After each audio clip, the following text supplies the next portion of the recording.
자, 안녕하십니까. 방문각 공무원학원에서 그 형법, 형사소송법 강의하고 있는 최재건 선생님입니다. 반갑습니다. 자, 우리 이제 그 형법, 형사소송법 공부 방법에 서 이제 그 설명을 할 텐데요. 그 다른 직렬 분이라 하더라도 자, 법 과목을 공부할 때는 그 저희가 알려주는 방법대로 좀 공부를 하시면 될 것 같아요. 자, 그래서 뭐그 형법, 형사법에 관련된 직렬이 뭐 어디 뭐 경찰, 그 검찰직하고 교정직이 있는데. 그래도 우리 뭐 일반 행정직이라든지 뭐 행정법 같은 것도 많이 다 있죠. 또 뭐 행정법도 이제 강의를 다 들으실 텐데 여기서는 뭐 다 타직녀 같은 분들은 그냥 법을 공부할 때 어떻게 접근할 것인지 이걸로 이제 집중적으로 해서 이제 설명해 드리시면 될 것 같고, 그리고 여기는 이제 그 경찰, 그 검찰하고 교정직 중심으로 해가지고 법 공부하는 방법 좀 알아보도록 하겠습니다. 자, 우리가 이번에 이제 큰 변화가 있었어요. 한 그 2년 전만 해도 우리 이제 교과 겸해서 국어, 영어, 국사, 사회, 국사 뭐 이런 식으로 해서 뭐 강의 그 수업을 듣고 이제 그 점수 평가를 가지고 이제 시험 봤었는데, 이제는 전공 과목이 이제 도입이 됐었죠. 그래서 이제 국어, 영어, 국사는 보면서 이제 전공 과목, 뭐 검찰지검은 형법, 형소법이고 교정지검은 교정학하고 형사소송법 강의 그 이제 듣는데, 그 이제 차후 설명해 보겠지만 국어 영어 국사로 해서 요즘 추세는 국어 영어 국사로 해가지고 시험을 떨기겠다는 그런 마인드는 아니에요. 그래서 이제 여러분들이 이제 접근하실 때도 국어 영어 국사는 웬만큼 공부하게 되면 다 패스가 됩니다. 패스가 되는데 이제는 전공 과목에서 승부가 돼요. 그렇죠? 그건 전공 과목 승부가 되니까 일반 행정직 같은 경우 뭐 행정학이라든지 행정법은 중점적으로 공부 잘 하셔야 될 것 같고. 그래서 지금 추세도 보면은 그 인사처에서 뭐 알고 있는 뭐 공무원들 이렇게 만나서 얘기하게 되면 그 친구들 마찬가지예요. 뭐 국어, 영어, 국사로 해서 떨어지는 거 없다. 즉 영어 때문에 떨어지는 일은 없을 거다. 그래서 영어는 기본 베이스만 잘 따라 우리 학원 커리어 잘 따라오시면은 웬만큼 개드만 올라오면 다 패스하는 제도를 만들어줘요. 하지만 승부는 어디서 건다? 그렇죠. 전공 과목에서 이제 전공 과목에서 드라이브를 걸면서 이제 당락 좌우 학교를 변별하겠다는 뜻이죠. 자, 그래서 예측했던 겁니다. 예측했던 건데, 자, 공안직 공무원에서 이제 검찰하고 이제 교정을 보게 되면 예측은 했었어요. 이제 시험 문제가 어렵게 나올 것 같아 예측을 했기 때문에 이제 검찰직이 자 봅시다. 우리 이제 그 검찰직 저번 시험 볼 때 검찰직 보게 되면 선발 인원은 늘어났어요. 선발 인원은 26명이 정도 늘어났는데 경쟁률은 좀 감소가 됐거든요. 감소가 됐다 하더라도 어떻게 돼? 점수가 하락이 된 거예요. 자, 우리가 이제 옛날에는 그 검찰직 같은 경우는 과목별 2개 이상 틀리면 안 됐다 이렇게 봤었습니다. 근데 지금은 어떻게 돼요? 점수가 좀 낮아졌죠. 이 낮아졌다는 얘기는 뭐죠? 이 낮아졌다는 얘기는 전공 과목이 출제가 어렵게 된다는 얘기예요. 자, 우리가 이제 그 인원수 늘어났고 경쟁률이 낮았지만 어떻게 됐다? 점수는 낮아졌다는 얘기는 뭐야? 점수 낮아졌다는 얘기는 그 과목별로 변별력이 좀 높아졌다는 얘기예요. 그 전공 과목이 좀 높아졌다 이렇게 알아두시고 좀 어렵게 출제가 됐다는 얘기죠. 자, 그래서 이제 그 86점, 그래서 이제 그 86점이라 하더라도 실질적으로 여러분 공부할 때는 공안직 검찰직을 준비하시는 분들 같은 경우는 통상 과목별로 2개 이상 틀리지 않겠다는 마인드로 갖다 공부를 하셔야 돼요. 자, 그럼 이제 우리 교정직. 자, 교정직도 요새 이제 그 선발 인원이 굉장히 많이 뽑기 때문에 교정직 시험 보는 준비하는 친구들은 적기다 이렇게 보실 수 있어요. 그래서 200명 정도가 이제 선발이 늘어났고, 그래서 지금 차후적으로 올해 내년 정도까지 봤을 때도 교정직은 좀 인원수가 많이 들 겁니다. 그래서 이 교정직 시험 준비하신 분들은 요 시기를 잘 잡으셔가지고 좀 좋은 결과를 좀 만들어냈으면 좋겠습니다. 자, 그래서 그다음에 경쟁률도 보면은 자, 6.8대 1에서 이제 5.4대 1도 낮아졌죠. 낮아졌다 하더라도 어떻게 되죠? 점수가 엄청나게 지금 뭐냐면 그 예측은 했었는데 예측은 했었습니다. 분명히 그 저희가 이제 공부할 때 우리 그 앞에 있는 선생님들도 강의할 때 보면은 분명히 전공 과목이 어렵게 출제될 거라는 예측을 하면서 접근하거든요. 이 교정직에서 이 형사소송법이 있어요.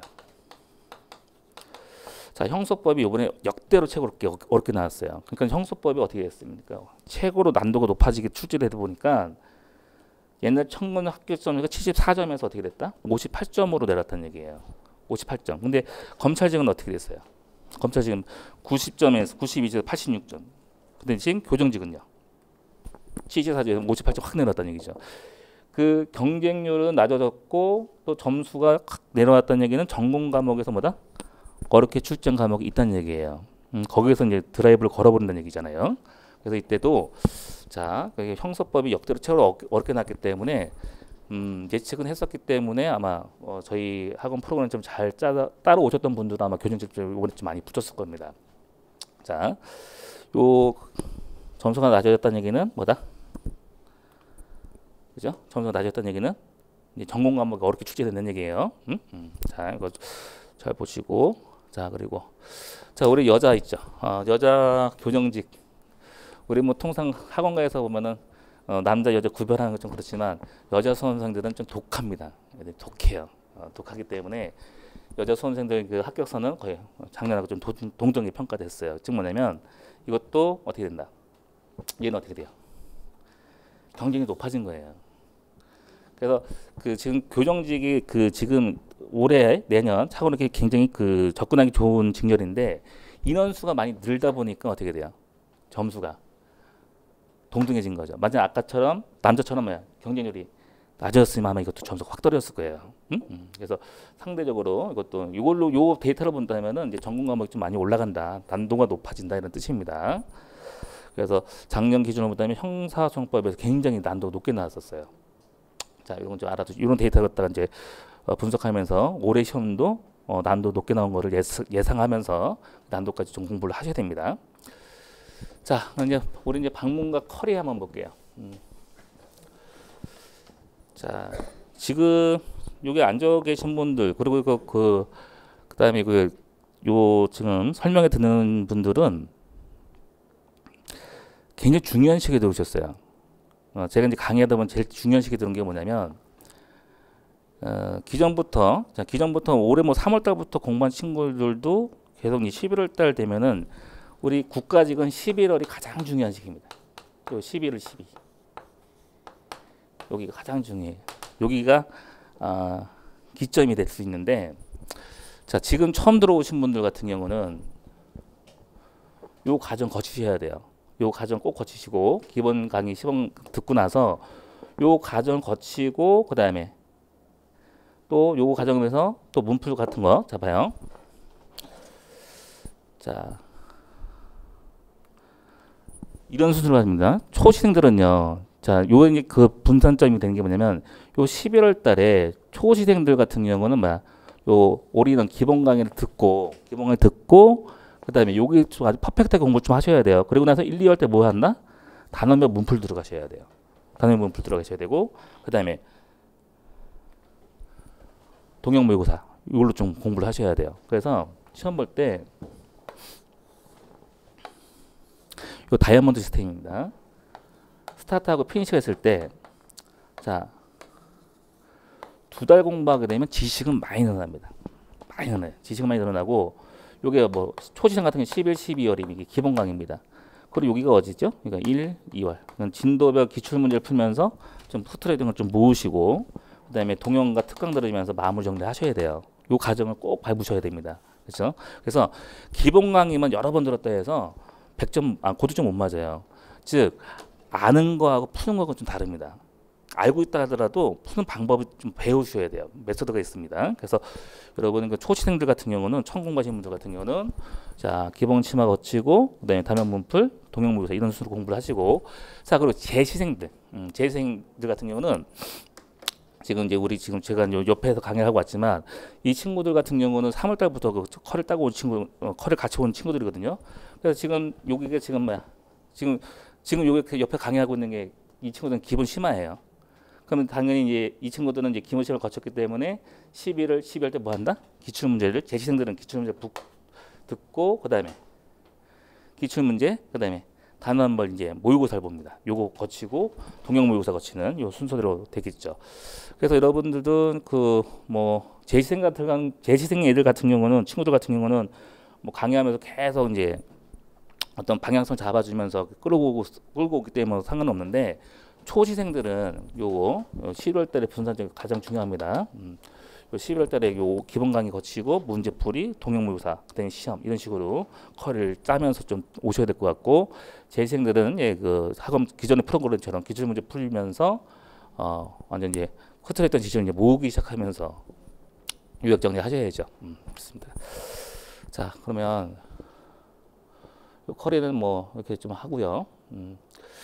자, 그래서 지금부터 이제 법 공부하는 방법은 제가 좀 알려드릴게요. 지금 뭐 형법 형소법으로 형법 형소법으로 좀 기준에서 말씀드릴 텐데 여러분 다른 직렬들도 이제 법 과목 전공 과목이 있을 겁니다. 자, 그래서 뭐 저도 처음에 공부할 때는 뭐 알았나요, 그죠? 뭐 붙고 싶고, 그지? 그래서 여러분이 이제 뭐 붙고 싶죠, 그죠? 그리고 이제 뭐 붙으려면 즉 여러분 상상 붙고 싶고 붙으려면 요 상상과 성취 사이 공백이 있는데 이 공백은 뭘로 메꾸셔야 됩니다. 열정으로 메우셔야 돼요. 열정으로. 근데 뭐 모든 수험생들이 다 그렇지만 처음에 강의 들어오게 되면 한 3달 동안은 진짜 열심히 합니다. 누가 뭘 해도 열심히 해요. 그때는 앞에 있는 선생이 뭘 시켜도 다 따라옵니다.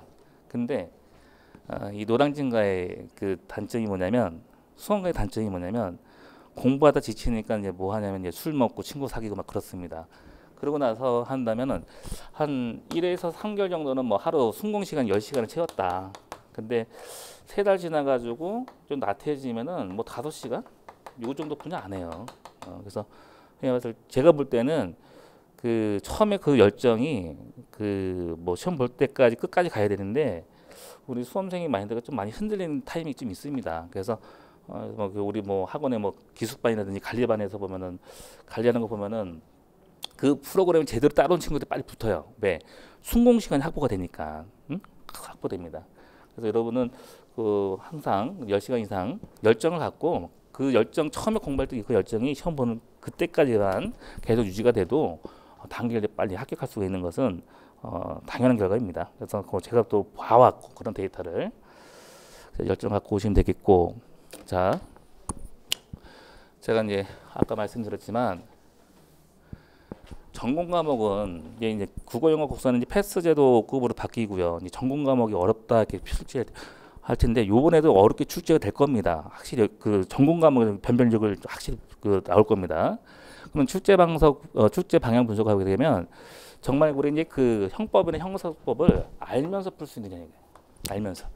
옛날 같은 경우는 뭐 암기 위주로 해가지고 암기만 열심히 했으면 고점에 맞을 수 있었는데 이제 법 과목 같은 거 출제할 때는 암기가 아니라 정말 알면서 풀고 있는지 이걸 물어봅니다.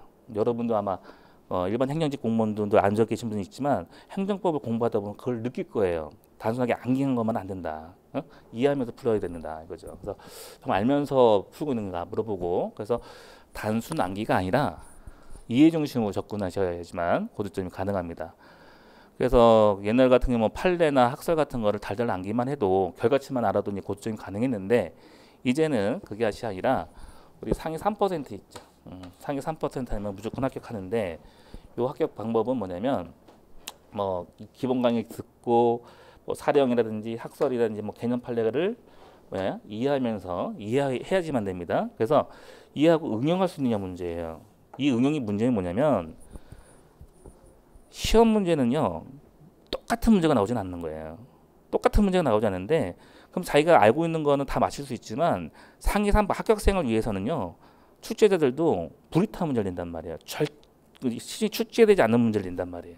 이런 출제되지 않은 문제를 냈을 때 이거를 얼마나 기본기에 탄탄한 친구들이 그 짧은 시간에 이걸 응용해서 분석하는 답을 맞추냐, 이게 중요합니다.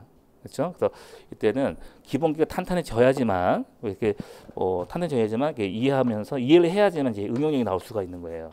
이게 3%년 친구들입니다. 그래서 그 3%가 뭐냐면 실제 당락제고 되는 거는 3%입니다. 모든 20문제 중에서 한 15문제 있죠. 15문 누구든지 맞출 수 있는 문제 줘요. 웬만큼 공부한 친구 다 맞히는 문제를 줍니다. 요 5문제 있죠. 이 5문 중에서 이제 당락제고 되는 겁니다. 그거를 하려면은 불이타는 문제 줬을 때 이걸 얼마나 이해하면서 빨리 이제 이해를 했기 때문에 이해한 녀석들만 응용력이 생기면서 문제 푸는 걸 준단 말이에요. 그러면 기본기가 탄탄해져야지만 되는 거죠. 이해를 해야지만 시험장에 처음 문제 봐도 그 이해된 걸 또 응용해가지고 이제 답을 맞히는 이걸 좀 물어보는 추세가 요즘의 국가직 추세 포인트입니다. 자, 이해중심 법과목 할 때 이해중심 좀 접근하셔야 되고요. 그리고 작년에 역대로 형사소송법이 굉장히 어렵게 출제됐어요. 통상 뭐 90점 있던 애들이 막 50, 60점 팍팍 떨어지니까. 응? 그 이유가 근데 이제 우리는 이제 수험생이죠. 그래서 저희도 이제 예측은 했지만 어렵게 나올 걸 예측은 했지만 그 수험생은 당연히 뭐 시험에 볼 수 있는 주체도 되지만 객체죠. 그래서 이제 뭐냐면 출제자의 의도에 따라가야 돼요. 우리는 수험보는 객체입니다. 근데 문제는 우리 객관 시험이에요. 객관식. 객관식 시험은 정말 공평합니다. 즉 뭐야? 똑같은 시간에 얼마나 정확히 맞추냐 문제예요. 똑같은 시간 똑같은 문제를 똑같은 수험생들한테 줍니다. 근데 얼마나 많이 맞추냐 문제입니다. 그렇죠? 그래서 이때는 객관 시험은 이제 공평하기 때문에 지금 이제 예측해야 됩니다. 차후 뭐야? 전공 과목 진짜 어렵게 출제가 될 거예요. 어렵게 출제됐기 때문에 기존에 있는 뭐 청 공부하면서 기존에 있는 기출 문제 보면서 아 이거 너무 어렵다 너무 어렵다 하지 마셔야 됩니다. 그거는 당연히 안고 가셔야 돼요. 추세가 방향성이 그러니까. 그래서 여기서 시험은 정말 객관적 시험은 정말 공평한 거기 때문에 그 똑같은 시간에 누가 더 많이 맞추냐 문제입니다. 그래서 이제 전공 과목이 뭐 이렇게 어렵게 출제된 건 확실히 또 이번에 예상되니까 당연히 법 과목 같은 경우는 이해하면서 어떻게 된다? 순간 처음 주는 문제를 이해하면서 이제 그걸 분석하면서 이제 응용을 발휘하면서 답을 맞추는 요 상위 3%에 꼭 드는 연습을 좀 하셔야 됩니다, 여러분도. 자, 그러면 뭐 합격 전략을 제시하는데 지금 계속 반복되는 거죠.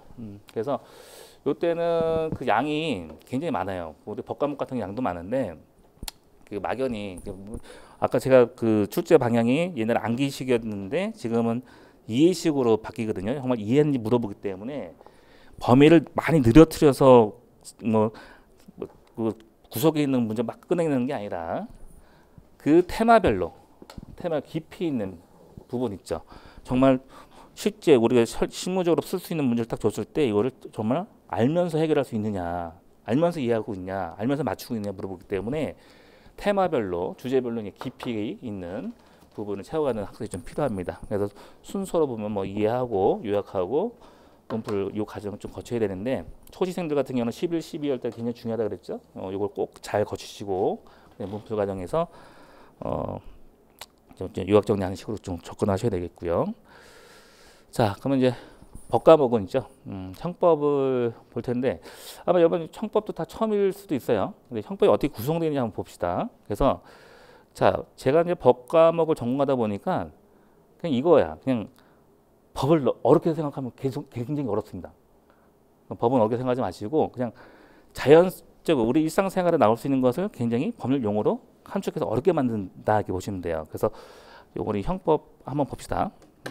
이 형법이 어떻게 구성되어 있는지 여러분들 처음 공부하는 분들도 여기 이제 어떻게 이렇게 이해하면 접근해야 하는 방법론만 좀 깨우시면 될 거예요. 자, 우리 형법을 보게 되면 우리 형법 250조 1항에 이게 있습니다. 살인행위가 살인죄가 성립되면 그 효과로 사형무기 5년 이상의 징역에 처한다는 게 조문이 있습니다. 그러면 우리 형법의 살인행위는 요 살인행위 있죠. 우리 형법에는 살인행위 있는 것뿐만 아니라 여러 가지 범죄가 있단 말이에요. 이걸 다 통틀어서 어떤 행위가 이런 편합니다. 그럼 우리 형법상 행위, 요거 형법상 행위 뭐냐? 이때 형법상 행위는 요게 있어요. 형법상 행위는 요 네 가지가 있습니다. 자기, 부작위, 고의, 가실행위가 있는데, 자, 여러분 그 고의란 거 많이 들어봤죠? 고의란 거 뭐냐면, 자, 제가 칼 갖다가 상대방의 심장부를 찔러 죽이는 거야. 그럼 심장부를 칼로 찔렀다는 얘기는 살인 실현가 명확한 거죠. 이거를 뭐란다? 고의행위라는 거예요. 고의. 그다음에 자동차 운전하면서 부주의로 사고를 내는 걸 뭐라 한다? 이거를 가실이다 표현합니다. 그리고 여기 보면 우리 법률 용어 공부할 때 용어가 좀 낯설죠? 그죠? 법 공부하실 때는 요 용어부터 해설하는 연습을 좀 하셔야 돼요. 알죠? 그래서 자기와 부적이 뭐냐면 우리 법률 용어에서는 행위보다 행태란 단어가 더 올바른 단어예요. 알죠? 행태. 얘는 뭐다? 행위와 태도를 줄여가지 행태라는 겁니다. 그러면 행위는 동작이 있다 없다? 동작이 있다. 그렇죠? 동작이 있다. 그러면 동작이 있다. 뭐 이거를 동작으로 범죄를 이끌어내면 이걸 뭐라? 자기범이라는 거예요. 동작이 있다는 얘기예요. 응?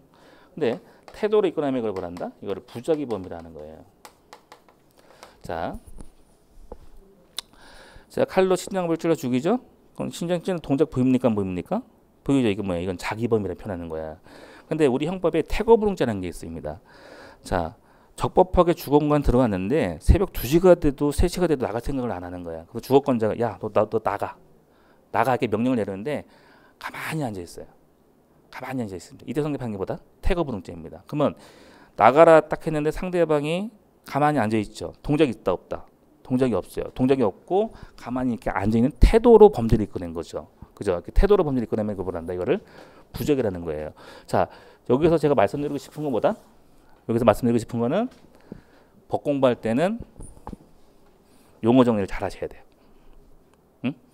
그래서 예컨대 우리 고등학교 때 우리나라만 있는 우리나라만 있는 공부 방법인데 시 있죠, 시. 시 하면은 뭐 시 밑줄 긋고 막 풀어 쓰잖아요. 그죠? 법도 마찬가지예요. 법도 한주적인 용어로 썼기 때문에 법률 용어가 있으면 이거를 풀어 쓰는 연습을 좀 하셔야 돼요. 그래서 법률 용어 정리가 가장 중요한 거다 알아주시고, 자, 그러면 우리 범죄가 성립하려면 이제 범죄론을 배우는데 범죄 성립하려면 이제 구성요건, 위법성, 책임이 성립이 되어야 되는데 이거 천천히 도출해 볼게요. 즉 뭐냐면 구성요건에 해당성이 있어야 한다는 얘기는 처벌조항이 있어야 돼요. 즉 살인행위는 250조이랑 처벌조항이 있고 이 행위, 자, 살인행위 좋아 나빠요? 나쁘다. 행위가 괜찮다 나쁘다 평가하는 것이 위법성이고요. 자, 책임은 행위자에 대한 비난 가능성이 있어야 되는데 사람을 죽인 자는 우리가 비난할 수 있다 없다? 비난할 수 있다. 책임이 성립되는 거예요. 자, 이게 이제 형법에서 가장 중요한 게 여기인데 이걸 한번 천천히 한번 도출해 볼게요. 자, 여기 뒷부분 됐고, 자, 한번 볼게요. 네, 지금 여기서는 법을 접근할 때는 인위적으로 막 억지 접근하지 마시고 현실을 떠나서 법은 존재할 수 없기 때문에 당연히 일어날 수 있는 것을 상상하면서 좀 접근하시면 돼요. 자, 봐요. 자, 우리 살인죄 한번 봅시다. 살인죄는 살인 의사를 갖고 칼로 찌르고 사망. 이렇게 나오죠? 그죠? 살인죄보다 범죄입니다. 그럼 범죄 한번 정리를 해보면 이 살인 의사를 우리 형법에 살인죄만 있는 게 아니라 여러 가지 범죄이기 때문에 이걸 다 통틀어서 읽어보라 한다. 법에 적대적 의사를 얘기합니다. 적대적 의사를 갖고 칼로 찌르는 뭐야? 행위가 나오고 사망이라는 결과가 나오는 거야. 그래서 범죄는 뭐야? 의가 법적대적 의사를 갖고 행위 결과가 있어야 한다는 얘기죠. 자, 근데 제가 고등학교 졸업을 하고 법학과에 갔는데 처음에 법설이 있는데 객관설, 주관설, 절충설 나오는 거예요. 뭐 이렇게 썰이 많아 했어요. 진짜 고등학교 때는 공부하면 답이 나오는데 이게 사회학문 사회학문에 보면 법학과 딱 들어가서는 문제는 뭐다? 썰이 너무 많은 거야. 그냥 다 옳아요. 다 옳은데 이게 왜 그렇지? 썰이 왜 이렇게 많지? 답이 안 나오는 거예요. 미치겠더라고요. 근데 뭐냐면 우리는 그 여름 공부할 때도 그 객관설, 주관설이 있단 말이에요. 형법의 객관설은 뭐냐면 누가 봐도 변화가 없는 걸 객관설이라는 거예요. 칼로 찔렀죠. 칼로 찌른 건 칼로 찌른 거야. 죽은 건 죽은 거예요. 칼로 찔러 죽였는데 총을 쏴서 죽여도 얘기하면 돼? 안 돼? 안 돼요. 이건 뭐야? 변화가 없다 해서 객관주의. 이게 객관설입니다. 이 의사는요? 주관주의. 즉, 너 주관이 왜 그래? 야, 너 주관 왜 그래? 너 의사는 왜 그러냐는 거예요. 알겠죠? 그러면 우리 그 법 과목에서 특히 형법에서는요. 주관설이다 이 뜻이 뭘까요? 주관설이다. 주관설이다. 이거는 나는 형법을 의사 중심으로 이끌어가겠다는 뜻이에요. 객관설은 나는 형법을 행위 중심으로 이끌어가겠다는 뜻입니다. 근데 우리 범죄는 두 개 다 필요합니다. 그래서 절충설이 통설적인 견해예요. 그래서 저는 처음에 그 대학교 처음 2학년에 형법 총론 막 보면서 객관설, 주관설 막 미치겠는 거야. 그냥 이 출발점이 어딘가 봤어요. 이걸 막 공부하다 보니까 한 5년 정도 공부하니까 이 범죄는 법적 대우사법 행위 결과 있죠. 이게 5년 공부하니까 한 줄이 나오더라고요. 이게. 그러니까 여기부터 학설의 출발점이 되는 거예요. 그렇죠? 자, 그러면 범죄는 크게 의사 중심인 주관주가 있고 행위 결과 변화없는 객관주가 있단 말이에요. 자, 여러분 잡아요. 범죄의 짜임. 자, 범죄가 어떻게 구성되어 있냐 보는 거죠. 그죠? 자, 그럼 범죄는 어떻게 되어 있어요? 아까 범죄는 크게 객관적인 거하고 주관적인 걸로 되어 있죠. 자, 봐봐요. 자,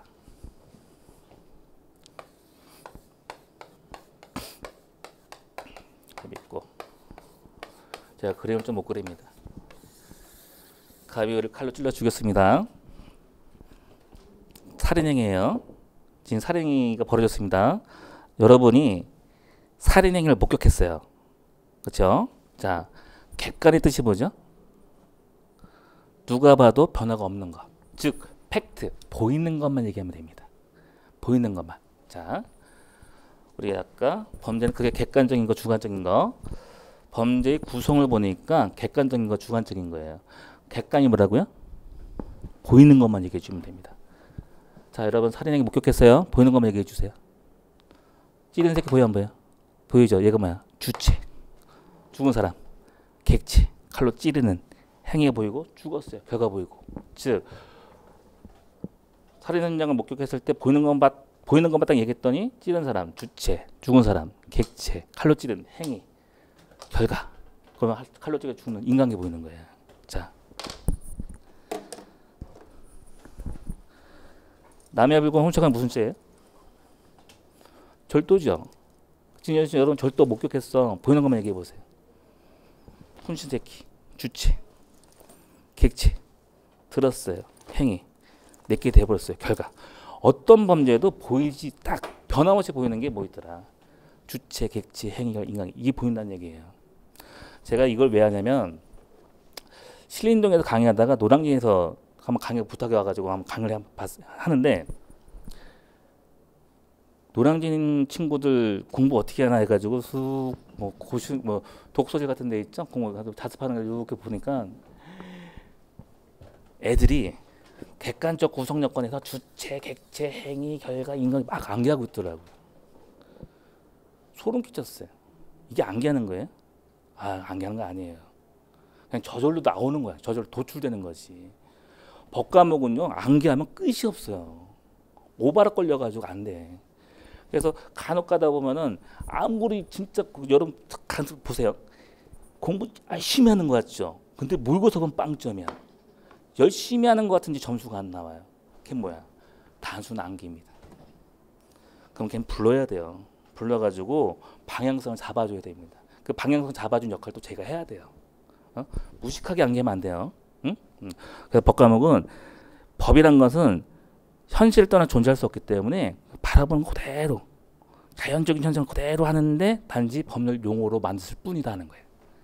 어려운 법률 용어가 어려울 뿐이에요. 용어가. 플러스는 굉장히 쉬운 거예요. 자, 그러면 주관적 구성 요건 볼게요. 주관은 뭐죠? 의사죠? 그지? 자, 내 머릿속의 의사 한번 봅시다. 내 머릿속의 의사예요.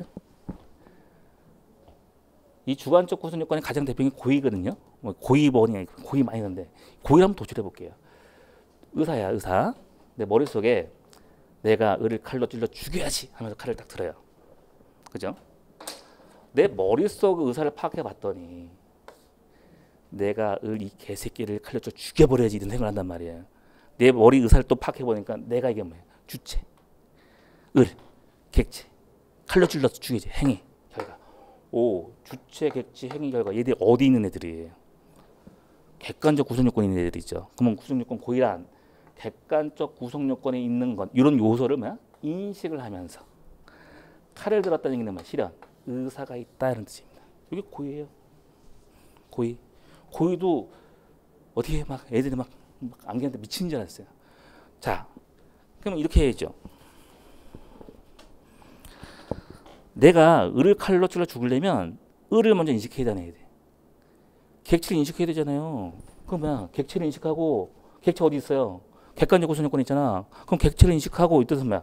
아, 객관적 구성 요건 인식하고 칼을 들었다는 게 뭐야? 실현. 의사가 있다. 이거예요. 이거. 그래서 요거를 제가 말씀드린 거는 법과목 접근할 때는 어떻게?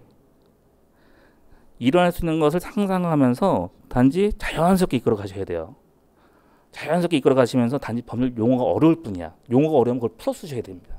막 푸는 연습을 하셔야 돼. 응? 그럼 여기 풀어 쓰는 거 있죠. 뭐 저는 애들한테 이걸 원해요. 객관하는 거예요.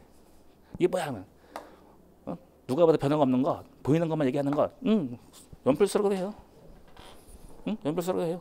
그럼 두 번째 볼 때는 창피하죠. 네가 왜 썼을까? 지우면 되는 거고. 법과목 접근할 때는 항상 이해 중심 좀 가시고. 자, 우리가 아까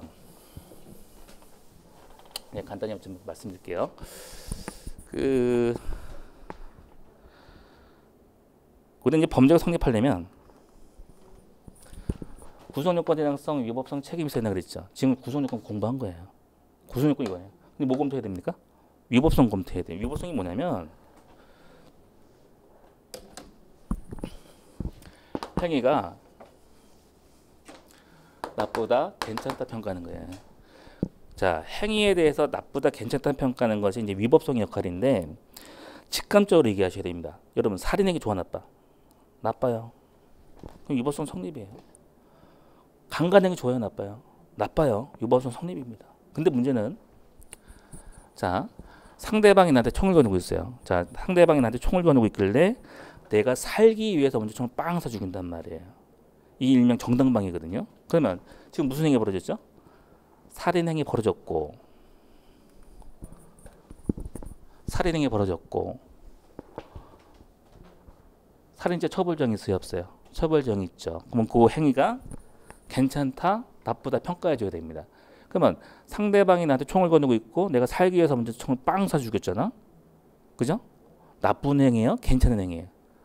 내가 살기 위해서 먼저 총을 쏴 죽이는 거는 괜찮다 평가할 수가 있는 거예요. 즉, 자, 괜찮다 평가할 수도 있기 때문에 괜찮다 평가가 되죠. 그럼 위법성이 깨져버립니다. 그러면 우리가 범죄 성립하려면 구성요건 대장성이 있어야 되고 위법성이 있어야 되고 책임이 있어야 되는데 위법성이 깨져버렸어요. 위법성 깨져버리면 범죄 성립한다 안 된다? 범죄 성립하지 않습니다. 무죄예요, 무죄. 응? 자, 그래서 이제 우리 또 위법성 파트에서는 근데 모든 행위가 다 그 괜찮다 평가하면 안 되기 때문에 우리 형법에는 요 5가지만 괜찮은 평가한 거야. 그래서 위법성 파트는 요 5가지 공부하는 겁니다. 자, 그러면 위법성이 조각되면 뭐 책임 검토할 필요가 없는데 만약에 이제 위법성 성립했죠? 그럼 이제 뭘 검토한다? 책임을 검토하는 거예요. 책임이 뭐다? 행위 자해에 대해서 뭐야? 비난 가능성이 있어야 됩니다. 비난 가능성이 있어야 됩니다. 자, 우리 뉴스에서 뭐 연쇄살인, 뭐 묻지마 살인 사건 보면 그 뉴스 딱 넣어야 되잖아. 그럼 개새끼 사람 죽인 이 나쁜 새끼 욕한단 말이에요. 비난 가능성이 있어야 지금 책임 성립이 돼요. 근데 초등학교에 있죠. 초등학교가 절도를 했어요. 처벌합니까 우리?